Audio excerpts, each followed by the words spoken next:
Hi ಮಕ್ಕಳ, ಈ ಹಿಂದೆ ನಾವು ವಿವಿಧ ಪರಮಾಣುಗಳ ಮಾದರಿಗಳ ಬಗ್ಗೆ ತಿಳ್ಕೊಂಡಿದ್ವಿ ಅಲ್ವಾ. ಇವತ್ತು ನಾವು ಪರಮಾಣುವಿನ ರಚನೆ ಬಗ್ಗೆ ನೋಡೋಣ. Previously we studied about various atomic models, right? Today we will be looking at atomic structure, wherein we'll try to understand what is an atom made of, what makes an atom different from another, why is an atom capable of forming molecules of elements and compounds. ಪರಮಾಣು ಯಾವುದರಿಂದ ಮಾಡಲ್ಪಟ್ಟಿದೆ, ಒಂದು ರೀತಿ ಪರಮಾಣು ಇನ್ನೊಂದಕ್ಕಿಂತ ಭಿನ್ನವಾಗಿರಲು ಕಾರಣ ಏನು, ಒಂದು ಪರಮಾಣುವಿಗೆ ಧಾತುಗಳ ಮತ್ತು ಸಂಯುಕ್ತಗಳ ಅಣುಗಳನ್ನು ರೂಪಿಸಲು ಸಾಮರ್ಥ್ಯ ಹೇಗೆ ಬರುತ್ತೆ ಅಂತ ಹೇಳಿ ನೋಡೋಣ. On your left, you can see the Bohr's atomic model that we are familiar with. The electrons are going around the nucleus in discrete orbits. ನಿಮ್ಮ ಎಡಭಾಗದಲ್ಲಿ ನಾವು ಪರಿಚಿತವಾಗಿರುವ ಬೋರ್ ಮಾದರಿಯನ್ನು ನೀವು ನೋಡಬಹುದು. ಎಲೆಕ್ಟ್ರಾನ್ಗಳು ನ್ಯೂಕ್ಲಿಯಸ್ನ ಸುತ್ತಲೂ ವಿಭಕ್ತ ಕಕ್ಷೆಗಳಲ್ಲಿ ಸುತ್ತುತ್ತಿವೆ. On your right, you can see the electron cloud model. The electron cloud model is the model that we currently use. It was mainly based on Werner Heisenberg's ideas, based on which we cannot really know where an electron will be for sure. Also, an addition in the electron cloud model that wasn't in any other models is the neutron. James Chadwick was the discoverer of the neutron. Hence, you can see here a nucleus made of neutrons and protons surrounded by a cloud of electrons. ನಿಮ್ಮ ಬಲಭಾಗದಲ್ಲಿ ನೀವು electron cloud ಮಾದರಿಯನ್ನು ನೋಡಬಹುದು. ಇದು ನಾವು ಪ್ರಸ್ತುತ ಬಳಸುವ ಮಾದರಿ. ಇದು ಮುಖ್ಯವಾಗಿ ವರ್ನರ್ ಹೈಸನ್ಬರ್ಗ್ ರವರ ವಿಚಾರಗಳನ್ನು ಆಧರಿಸಿದೆ. ಅದರ ಆಧಾರದ ಮೇಲೆ ಎಲೆಕ್ಟ್ರಾನ್ಗಳು ಎಲ್ಲಿದೆ ಎಂದು ನಮಗೆ ಖಚಿತವಾಗಿ ಯಾವತ್ತೂ ತಿಳಿಯೋದಿಲ್ಲ. ಅದಲ್ಲದೆ ಇಲ್ಲಿ ಇತರ ಮಾದರಿಗಳಲ್ಲಿಲ್ಲದ ಒಂದು ಸೇರ್ಪಡೆ ಎಂದರೆ ನ್ಯೂಟ್ರಾನ್. ಜೇಮ್ಸ್ ಚಾಡ್ವಿಕ್ ನ್ಯೂಟ್ರಾನ್ನನ್ನು ಕಂಡುಹಿಡಿದವರು. ಇಲ್ಲಿ ನೀವು ಮೋಡದಂತಹ ಎಲೆಕ್ಟ್ರಾನ್ಗಳಿಂದ ಸುತ್ತುವರೆದಿರುವ ನ್ಯೂಟ್ರಾನ್ ಮತ್ತು ಪ್ರೋಟಾನ್ಗಳಿಂದ ಮಾಡಿದ ನ್ಯೂಕ್ಲಿಯಸ್ ಅನ್ನು ನೋಡಬಹುದು. In this video we will stick to Bohr's atomic model as it will help us understand atoms better. ಪರಮಾಣುಗಳನ್ನು ಚೆನ್ನಾಗಿ ಅರ್ಥ ಮಾಡ್ಕೊಳ್ಳೋಕೆ ಬೋರ್ ಮಾದರಿ ನಮಗೆ ಸಹಾಯ ಮಾಡೋದ್ರಿಂದ ನಾವು ಅದನ್ನೇ ಅನುಸರಿಸೋಣ ಈ ವಿಡಿಯೋದಲ್ಲಿ. Let us look again at the subatomic particles of an atom. It consists of protons, neutrons and electrons. ಪರಮಾಣುವಿನ ಉಪಪರಮಾಣುಯ ಕಣಗಳನ್ನು ಮತ್ತೆ ನೋಡೋಣ. ಇವು ಪ್ರೋಟಾನ್ಗಳು, ನ್ಯೂಟ್ರಾನ್ಗಳು ಮತ್ತು ಎಲೆಕ್ಟ್ರಾನ್ಗಳಾಗಿದೆ. We already know about the three subatomic particles. Now let us try to understand these individually. On your left you can see the three particles. If you observe carefully, you will notice that they are all varying in size and charge. Proton and neutron are similar in size and mass, whereas an electron has almost 2000 times lesser mass than a proton. ನಾವು ಈಗಾಗಲೇ 3 ಉಪಪರಮಾಣುಯ ಕಣಗಳ ಬಗ್ಗೆ ನೋಡಿದ್ದೀವಿ. ಈಗ ಇವುಗಳನ್ನು ಪ್ರತ್ಯೇಕವಾಗಿ ಅರ್ಥ ಮಾಡಿಕೊಳ್ಳಲು ಟ್ರೈ ಮಾಡೋಣ. ನಿಮ್ಮ ಎಡಭಾಗದಲ್ಲಿ ನೀವು ಈ 3 ಕಣಗಳನ್ನು ನೋಡಬಹುದು. ನೀವು ಎಚ್ಚರಿಕೆಯಿಂದ ಗಮನಿಸಿದರೆ ಅವುಗಳ ಗಾತ್ರ ಮತ್ತು ಆವೇಶದಲ್ಲಿ ವ್ಯತ್ಯಾಸವಿರುವುದನ್ನು ನೀವು ಗಮನಿಸಬಹುದು. ಪ್ರೋಟಾನ್ ಮತ್ತು ನ್ಯೂಟ್ರಾನ್ ಗಾತ್ರ ಮತ್ತು ದ್ರವ್ಯರಾಶಿಯಲ್ಲಿ ಹೋಲುತ್ತವೆ. ಆದರೆ ಎಲೆಕ್ಟ್ರಾನ್ ಪ್ರೋಟಾನ್ಗಿಂತ ಸುಮಾರು 2000 ಪಟ್ಟು ಕಡಿಮೆ ದ್ರವ್ಯರಾಶಿಯನ್ನು ಹೊಂದಿದೆ. Again, on your left you can see that neutrons have no charge. Their role is to space out nucleus and add mass to the atom. Protons are positively charged. Their role is to give an identity to an atom. For example, an atom with 1 proton is always called as hydrogen. If it has 6, then it has to be called as a carbon. You will see more of it in the coming slides. Electrons are negatively charged. They are responsible for chemical bonding, as in they are the reasons we have molecules of elements and compounds. ಮತ್ತೆ ನಿಮ್ಮ ಎಡಭಾಗದಲ್ಲಿ ನೀವು ನೋಡಿದ್ರೆ ನ್ಯೂಟ್ರಾನ್ಸ್ಗಳಿಗೆ ಯಾವುದೇ ಆವೇಶವಿಲ್ಲ ಅಂತ ಕಂಡುಬರುತ್ತದೆ. ಅವುಗಳ ಪಾತ್ರವು ನ್ಯೂಕ್ಲಿಯಸ್ನಲ್ಲಿರಬೇಕಾದ ಆಂತರಿಕ ವ್ಯವಸ್ಥೆಯನ್ನು ಕಾಪಾಡೋದು ಮತ್ತು ದ್ರವ್ಯರಾಶಿಯ ಭಾಗವಾಗಿರೋದು. ಪ್ರೋಟಾನ್ಸ್ಗಳು ಧನಾವೇಶವನ್ನು ಹೊಂದಿದೆ ಮತ್ತು ಪರಮಾಣುವಿಗೆ ಅದರ ಅಸ್ತಿತ್ವವನ್ನು ನೀಡುವುದು ಅದರ ಪಾತ್ರ. ಅಂದರೆ ಒಂದು ಪ್ರೋಟಾನ್ ಹೊಂದಿರುವ ಪರಮಾಣುವನ್ನು ಯಾವಾಗಲೂ ನಾವು ಹೈಡ್ರೋಜನ್ ಅಂತಾನೆ ಕರೆಯೋದು. 6 ಪ್ರೋಟಾನ್ ಹೊಂದಿರೋ ಪರಮಾಣುವನ್ನು ಯಾವಾಗಲೂ ಕಾರ್ಬನ್ ಅಂತಾನೆ ಕರಿಬೇಕು. ಮುಂಬರುವ ಸ್ಲೈಡ್ಸ್ನಲ್ಲಿ ನೀವು ಇದ್ರ ಬಗ್ಗೆ ಇಂಚೂರು ನೋಡಬಹುದು. ಎಲೆಕ್ಟ್ರಾನ್ಸ್ಗಳು ಋಣಾವೇಶವನ್ನು ಹೊಂದಿದೆ. ಅವು ರಾಸಾಯನಿಕ ಬಂಧಕ್ಕೆ ಕಾರಣವಾಗಿವೆ. ಅಂದರೆ ನಾವು ಧಾತುಗಳ ಮತ್ತು ಸಂಯುಕ್ತಗಳ ಅಣುಗಳನ್ನು ಹೊಂದಲು ಎಲೆಕ್ಟ್ರಾನ್ಸ್ಗಳೇ ಕಾರಣವಾಗಿವೆ. On your right, you can see that neutrons and protons make up the nucleus, which is just 1% of the total volume, as most of the space in an atom is empty. Electrons are distributed in different shells with discrete energy around the nucleus. We will learn more about these shells in some time. ನ್ಯೂಟ್ರಾನ್ಗಳು ಮತ್ತು ಪ್ರೋಟಾನ್ಗಳು ನ್ಯೂಕ್ಲಿಯಸ್ನ ಭಾಗವಾಗಿವೆ ಎಂದು ನೀವು ನಿಮ್ಮ ಬಲಭಾಗದಲ್ಲಿ ನೋಡಬಹುದು. Nucleus ಪರಮಾಣುವಿನ ಒಟ್ಟು ಘನಫಲದ ಕೇವಲ 1% ಆಕ್ರಮಿಸಿದೆ. ಪರಮಾಣುವಿನ ಹೆಚ್ಚಿನ ಸ್ಥಳವು ಖಾಲಿಯಾಗಿರುವುದು ಇದಕ್ಕೆ ಕಾರಣ. ನ್ಯೂಕ್ಲಿಯಸ್ನ ಸುತ್ತಲೂ ಪ್ರತ್ಯೇಕ ಶಕ್ತಿಯೊಂದಿಗೆ ಎಲೆಕ್ಟ್ರಾನ್ಸ್ಗಳನ್ನು ವಿವಿಧ ಎಲೆಕ್ಟ್ರಾನ್ ಕವಚಗಳಲ್ಲಿ ವಿತರಿಸಲಾಗುತ್ತದೆ. ಈ ಎಲೆಕ್ಟ್ರಾನ್ ಕವಚಗಳ ಬಗ್ಗೆ ನಾವು ಸ್ವಲ್ಪ ಸಮಯದಲ್ಲಿ ಕಲಿಯುತ್ತೇವೆ. Another aspect about an atom that you need to understand is that normally an atom is electrically neutral as it has equal number of protons and electrons. ನಾವು ಅರ್ಥ ಮಾಡಿಕೊಳ್ಳಬೇಕಾದ ಪರಮಾಣುವಿನ ಇನ್ನೊಂದು ಅಂಶವೆಂದರೆ ಸಾಮಾನ್ಯವಾಗಿ ಪರಮಾಣು ಸಮಾನ ಸಂಖ್ಯೆಯ ಪ್ರೋಟಾನ್ಗಳು ಮತ್ತು ಎಲೆಕ್ಟ್ರಾನ್ಗಳನ್ನು ಹೊಂದಿರುವುದರಿಂದ ವಿದ್ಯುತ್ ತಟಸ್ಥವಾಗಿರುತ್ತದೆ. Let's start by defining atomic number and mass number. Atomic number is number of protons in an atom. And mass number is the sum total of the number of protons and neutrons in an atom. ಪರಮಾಣು ಸಂಖ್ಯೆ ಮತ್ತು ರಾಶಿ ಸಂಖ್ಯೆಯನ್ನು ವ್ಯಾಖ್ಯಾನಿಸುವ ಮೂಲಕ ಪ್ರಾರಂಭಿಸೋಣ. ಪರಮಾಣು ಸಂಖ್ಯೆಯು ಪರಮಾಣುವಿನಲ್ಲಿನ ಪ್ರೋಟಾನ್ಗಳ ಸಂಖ್ಯೆ ಆಗಿದೆ ಮತ್ತು ರಾಶಿ ಸಂಖ್ಯೆಯು ಪರಮಾಣುವಿನ ಪ್ರೋಟಾನ್ಗಳ ಮತ್ತು ನ್ಯೂಟ್ರಾನ್ಗಳ ಸಂಖ್ಯೆಯ ಒಟ್ಟು ಮೊತ್ತವಾಗಿದೆ. Now let us understand it using examples. Here you have two symbols representing helium and carbon. Needless to say, He represents helium and C represents carbon. The number in the bottom left corner of the symbols represent the number of protons in those atoms. That is, atomic number of helium is 2 and that of carbon is 6. ಈಗ ನಾವು ಇದನ್ನು ಉದಾಹರಣೆಗಳನ್ನು ಬಳಸಿ ಅರ್ಥ ಮಾಡಿಕೊಳ್ಳೋಣ. ಇಲ್ಲಿ ನೀವು helium ಮತ್ತು ಕಾರ್ಬನ್ ಅನ್ನು ಪ್ರತಿನಿಧಿಸುವ ಎರಡು ಚಿಹ್ನೆಗಳನ್ನು ಕಾಣುತ್ತಿದ್ದೀರಿ. ಹೀಲಿಯಂ ಅನ್ನು ಪ್ರತಿನಿಧಿಸುತ್ತದೆ ಮತ್ತು ಸಿ ಕಾರ್ಬನ್ ಅಥವಾ ಇಂಗಾಲವನ್ನು ಪ್ರತಿನಿಧಿಸುತ್ತದೆ. ಚಿಹ್ನೆಗಳ ಕೆಳಗಿನ ಎಡ ಮೂಲೆಯಲ್ಲಿರುವ ಸಂಖ್ಯೆ ಆ ಪರಮಾಣುವಿನಲ್ಲಿನ ಪ್ರೋಟಾನ್ಗಳ ಸಂಖ್ಯೆಯನ್ನು ಪ್ರತಿನಿಧಿಸುತ್ತದೆ. ಅಂದರೆ ಹೀಲಿಯಂನ ಪರಮಾಣು ಸಂಖ್ಯೆ 2 ಮತ್ತು ಇಂಗಾಲದ ಪರಮಾಣು ಸಂಖ್ಯೆ 6 ಆಗಿದೆ. At the top left corner of both the symbols you can see the mass number. Helium has 2 protons and 2 neutrons, hence its mass number is 4. Whereas carbon has 6 protons and 6 neutrons, hence the mass number is 12. Another example is of sodium. It has 11 protons and 12 neutrons. Thus, its mass number is 23. This is for you to understand that neutron and proton numbers need not be the same. ಎರಡು ಚಿಹ್ನೆಗಳ ಮೇಲಿನ ಎಡ ಮೂಲೆಯಲ್ಲಿ ನೀವು ರಾಶಿ ಸಂಖ್ಯೆಯನ್ನು ನೋಡಬಹುದು. ಹೀಲಿಯಂನಲ್ಲಿ 2 ಪ್ರೋಟಾನ್ಗಳು ಮತ್ತು 2 ನ್ಯೂಟ್ರಾನ್ಗಳಿವೆ, ಆದ್ದರಿಂದ ಅದರ ರಾಶಿ ಸಂಖ್ಯೆ 4. ಆದರೆ ಇಂಗಾಲದಲ್ಲಿ 6 ಪ್ರೋಟಾನ್ಗಳು ಮತ್ತು 6 ನ್ಯೂಟ್ರಾನ್ಗಳಿವೆ, ಆದ್ದರಿಂದ ಅದರ ರಾಶಿ ಸಂಖ್ಯೆ 12 ಆಗಿದೆ. ಸೋಡಿಯಂ 11 ಪ್ರೋಟಾನ್ ಮತ್ತು 12 ನ್ಯೂಟ್ರಾನ್ಗಳನ್ನು ಹೊಂದಿದೆ, ಆದ್ದರಿಂದ ಅದರ ರಾಶಿ ಸಂಖ್ಯೆ 23 ಆಗಿದೆ. You can see various kinds of symbols here representing different elements, like H is for hydrogen and N is for nitrogen. Some go by 2 letters like He for helium and Cl for chlorine, avoiding any repetitions in the symbols. Some are based on their Latin or Greek origin, like Na is for natrium, Latin for sodium. ವಿಭಿನ್ನ ಧಾತುಗಳನ್ನು ಪ್ರತಿನಿಧಿಸುವ ವಿವಿಧ ರೀತಿಯ ಚಿಹ್ನೆಗಳನ್ನು ನೀವು ಇಲ್ಲಿ ನೋಡಬಹುದು. H ಹೈಡ್ರೋಜನ್ಗೆ ಮತ್ತು N ಸಾರಜನಕಕ್ಕಾಗಿ ಕೆಲವು 2 ಅಕ್ಷರಗಳಿಂದ ಕೂಡಿವೆ. ಉದಾಹರಣೆಗೆ ಹೀಲಿಯಂಗಾಗಿ He ಮತ್ತು ಕ್ಲೋರಿನ್ಗಾಗಿ Cl. ಇದು ಚಿಹ್ನೆಗಳಲ್ಲಿ ಪುನರಾವರ್ತನೆಯನ್ನು ತಪ್ಪಿಸುತ್ತದೆ. ಕೆಲವು ಧಾತುಗಳ ಲ್ಯಾಟಿನ್ ಅಥವಾ ಗ್ರೀಕ್ ಮೂಲವನ್ನು ಆಧರಿಸಿವೆ. Na ಅಂದರೆ ನೇಟ್ರಿಯಂ, ಸೋಡಿಯಂನ ಲ್ಯಾಟಿನ್ ಪ್ರತಿರೂಪ. Here you can see an array of elements, each with a unique atomic number. It is called the periodic table of the elements. According to the modern periodic law, the physical and chemical properties of the elements are dependent on their atomic numbers. This reiterates the fact that the number of protons is what identifies an element.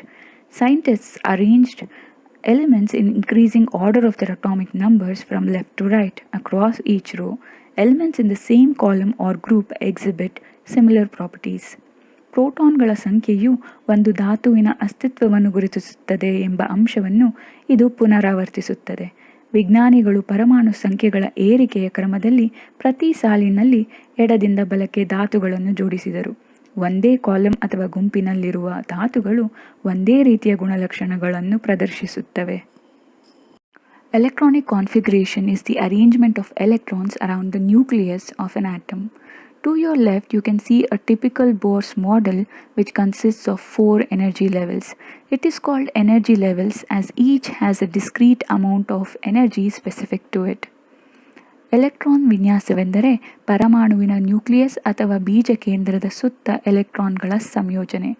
ನಿಮ್ಮ ಎಡಭಾಗದಲ್ಲಿ ನೀವು 4 ಶಕ್ತಿಯ ಮಟ್ಟವನ್ನು ಒಳಗೊಂಡಿರುವ ವಿಶಿಷ್ಟವಾದ bore ಮಾದರಿಯನ್ನು ನೋಡಬಹುದು. ಪ್ರತಿಯೊಂದು ಮಟ್ಟವು ನಿರ್ದಿಷ್ಟ ಪ್ರಮಾಣದ ಶಕ್ತಿಯನ್ನು ಹೊಂದಿರುವುದರಿಂದ ಇದನ್ನು ಶಕ್ತಿಯ ಮಟ್ಟಗಳು ಎಂದು ಕರೆಯಲಾಗುತ್ತದೆ. The first energy level is called K shell, second is called L shell, third is called M shell, and the fourth is called the N shell. Having specific amount of energy allows each shell to have only a specific number of electrons. This is given by the formula 2n square, n being the shell number. For example, for the first shell, n is 1, that is, it can accommodate 2 into 1 square number of electrons, which is 2. Likewise, L, M and N shell can accommodate 8, 18 and 32 electrons respectively.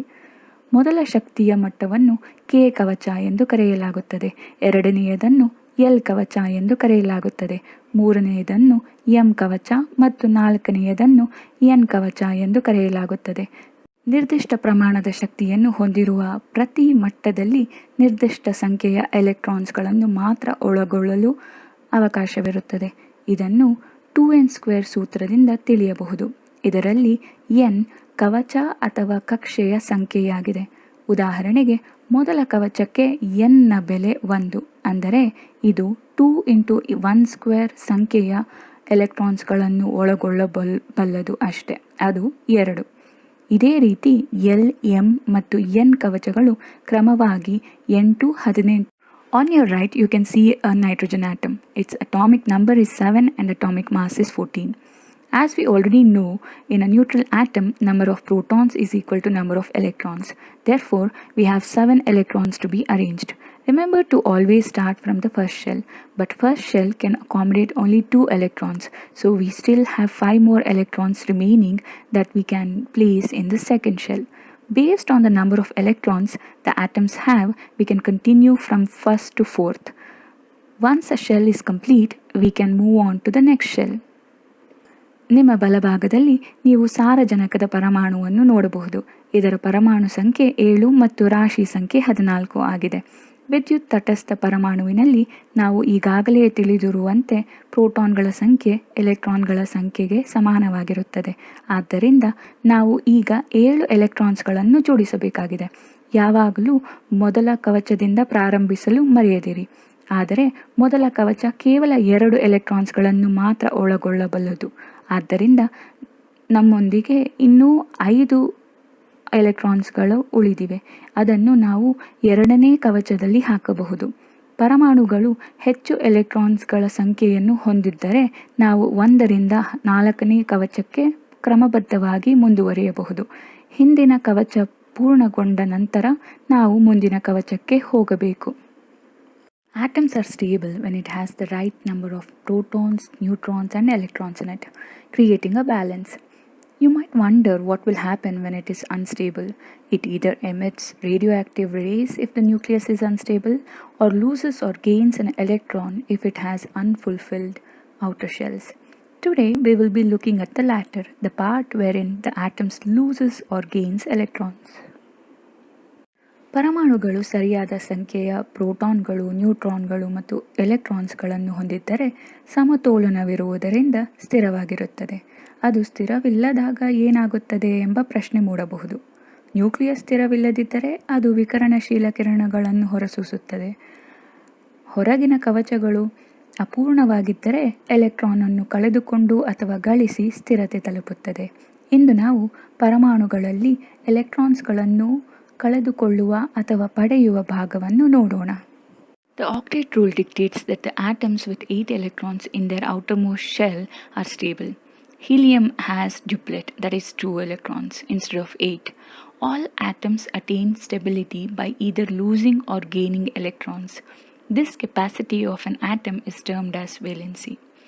Octet ನಿಯಮದ ಪ್ರಕಾರ ಅತ್ಯಂತ ಹೊರಗಿನ ಕವಚದಲ್ಲಿ 8 ಎಲೆಕ್ಟ್ರಾನ್ಗಳನ್ನು ಹೊಂದಿರುವ ಪರಮಾಣುಗಳು ಸ್ಥಿರವಾಗಿರುತ್ತದೆ.